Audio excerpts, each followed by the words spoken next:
আমরা 24 সেপ্টেম্বর সন্ধ্যা 6টা থেকে 48 ঘন্টার জন্য সারা দেশের জন্য ভারী থেকে অতি ভারী বর্ষণের একটি সতর্কবার্তা জারি করেছিলাম সারা দেশের জন্য, অর্থাৎ 25 এবং 26 সেপ্টেম্বরের জন্য।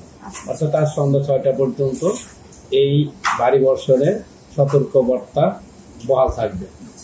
সেই সাথে পাহাড়ি অঞ্চল যেগুলো আছে আমাদের, যে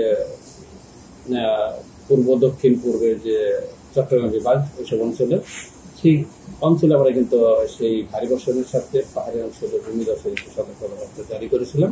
তবে আমাদের যে ভারী বর্ষণের সতর্কবার্তা আজ সন্ধ্যা পর্যন্ত আছে, অর্থাৎ 26 তারিখে সন্ধ্যা পর্যন্ত সেই ভারী বর্ষণ সতর্কবার্তা আমাদের বহাল থাকবে এবং এর পরবর্তীতে কিন্তু বৃষ্টির প্রবণতা কমতে থাকবে। অর্থাৎ আজকের পর থেকে বৃষ্টিপাতের প্রবণতা কমে যেতে থাকবে। সেই সাথে হয়তো উত্তরবঙ্গে বা পশ্চিমের যে অঞ্চলগুলো আছে সব অঞ্চলে কিছু বৃষ্টিপাত থাকবে আগামীকালও। তারপরে আফটার অল দেশের উপরে কিন্তু এক বর্ষাকাল চলছে।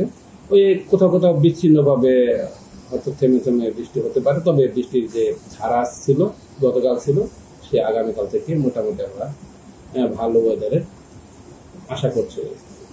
আর যেহেতু আমাদের সাগর উত্তাল ছিল, সাগরে কিন্তু আমরা 3 নম্বর আমাদের বন্দরগুলো আছে, বন্দরগুলোর জন্য আমরা 3 নম্বর স্থানীয় সতর্কতার সঙ্গে জারি করেছি। এর সাথে সাগরে অবস্থানরত মাছ ধরার জন্য নৌকা এবং ট্রলারগুলি ছিল, সে ট্রলারকে আমরা উপকূলের কাছে থেকে সাবধান চলাচল করতে বলেছিলাম পরবর্তী নির্দেশ না দেওয়া পর্যন্ত। 3 নম্বর সতর্ক সংকেত কি এখনো বহাল আছে 3 নম্বর সংকেত। তবে সাগর অনেকটা ইমপ্রুভের দিকে যাচ্ছে, উন্নতির দিকে যাচ্ছে। আমরা যে কোনো সময় তো সাগর আরেকটু যদি উন্নতি হয় সাগরের পরিস্থিতি, তাহলে আমরা 3 নম্বর সংকেত তুলে দেব। তো গতকালের যে রাত পর্যন্ত আজকে সকাল পর্যন্ত কি পরিমাণ বৃষ্টি হয়েছে? হ্যাঁ, আমরা সাধারণত 24 ঘন্টা বৃষ্টি রেকর্ড করে থাকি। যদি আমরা প্রতি 3 ঘন্টা পর পর বৃষ্টি রেকর্ড করে থাকি, তারপরে আমরা হিসেবে রাখি 24 ঘন্টা 24 আওয়ার্সের বৃষ্টিপাত আমরা রেকর্ড। সেই রেকর্ড অনুযায়ী গতকাল সকাল 6টা থেকে আজ সকাল 6টা পর্যন্ত আমরা সর্বোচ্চ বৃষ্টি রেকর্ড করেছিলাম কুমারখালী জেলার, কুষ্টিয়া জেলা কুমারখালী, ওইখানে 104 মিলিমিটার। আর রাজশাহীতে আমরা বৃষ্টিপাত রেকর্ড করেছি 101 মিলিমিটার।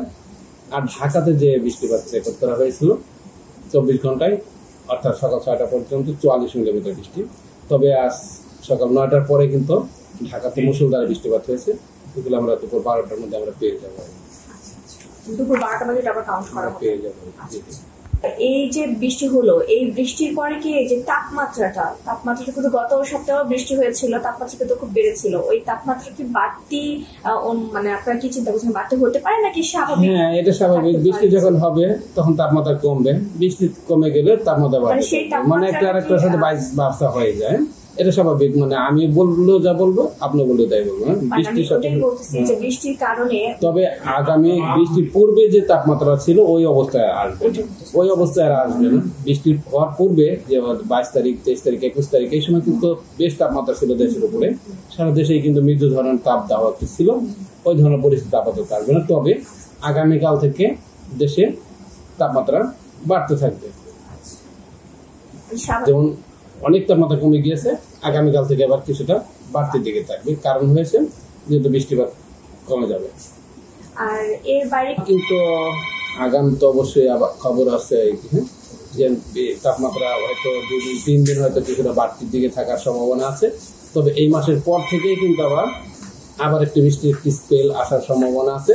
এখন পর্যন্ত আমাদের যে প্রেডিকশন, আমাদের যে আউটপুট, আমাদের মডেল আউটপুট, আমাদের যে পূর্বাভাস, সেই পূর্বাভাস অনুযায়ী কিন্তু এই মাস অর্থাৎ আগামীকাল থেকে 30 তারিখ পর্যন্ত মোটামুটি তাপমাত্রা কিছুটা বাড়তির দিকে থাকবে। একটু ড্রাই থাকবে হয়তো ওয়েদার, বিচ্ছিন্নভাবে বৃষ্টিপাত ছাড়া তেমন একটা বড় ধরনের বৃষ্টিপাতের সম্ভাবনা নেই। তবে 30 তারিখের পর থেকে আবার বৃষ্টিপাতের সম্ভাবনা আছে এখন পর্যন্ত আমাদের প্রেডিকশন অনুযায়ী।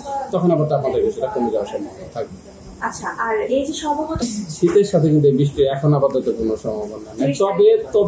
তবে এখন কিন্তু রাত অনেকটা বড়, দিন কিন্তু অনেকটা ছোট হয়ে আসছে। তবে মানুষের ভিতরে সেই শীতের যে একটু ভোরের দিকে বা উত্তর অঞ্চলে একটু আস্তে আস্তে একটু ঠান্ডার দিকে যাবে। তবে শীতের সাথে এই বৃষ্টি আপাতত এই ধরনের কোনো ট্রেন নেই, কারণ এটা হচ্ছিল দিন ছোট হয়ে যাচ্ছে, রাত বড় হয়ে যাচ্ছে। সেই জন্য কিন্তু শীতের আগমন উপলক্ষে যে ঘটনাগুলি ঘটে থাকে এগুলো হবে।